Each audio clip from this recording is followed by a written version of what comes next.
রুই মাছের মশলা ভাজা করলাম। সব মশলা বেটে এই মশলা ভাজা করতে হয়। তো শুধু তো রুই মাছ দিয়ে হয় তা না, বড় যে কোনো মাছ দিয়ে হবে, বড় তেলাপিয়া মাছ দিয়েও হবে, যে কোনো মাছ দিয়েই মশলা ভাজা করা যাবে। তবে রুই কাতলা মাছ দিয়ে একটু ভালো হয়, বেশি স্বাদ হয়। তো চলেন আপনাদের সাথেও শেয়ার করি কিভাবে মশলা ভাজা করলাম। চলেন সবাই মিলে রান্না করি।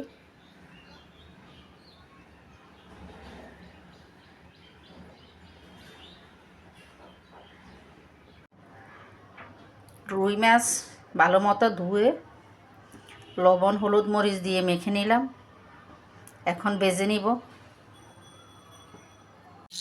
মাছ ভেজে নিচ্ছি হালকা করে, বেশি কড়া করে ভাজবো না, কারণ মাছের মশলা ভাজা করব। মশলা ভাজার মাছ বেশি কড়া হলে ভালো লাগে না। তো মাছের মশলা ভাজা করার জন্য মশলা কষিয়ে নিচ্ছি। সব বাটা মশলা এখানে।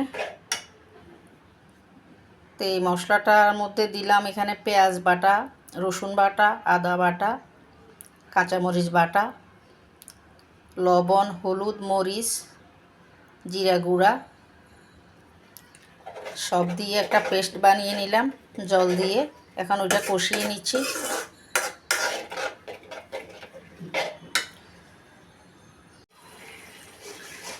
মশলা মোটামুটি কষানি হয়ে আসছে। মশলা কষানি হয়ে গেছে, দিয়ে দিচ্ছি ভেজে রাখা মাছ। এবার ঝোল দিব, ঝোল দিয়ে নেড়ে উতরিয়ে মাখা মাখা করে নিব। এই মশলা ভাজাটা একদম গায়ে মাখা মাখা হবে।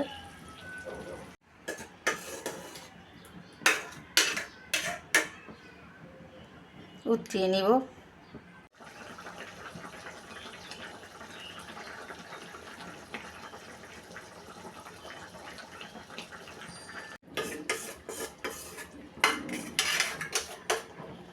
হয়ে গেল রুই মাছের মশলা ভাজা।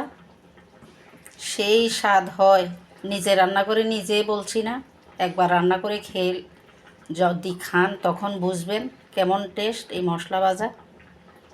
শুধু যে রুই মাছ দিয়ে করা যাবে তা না, যে কোনো মাছ দিয়েই করা যাবে।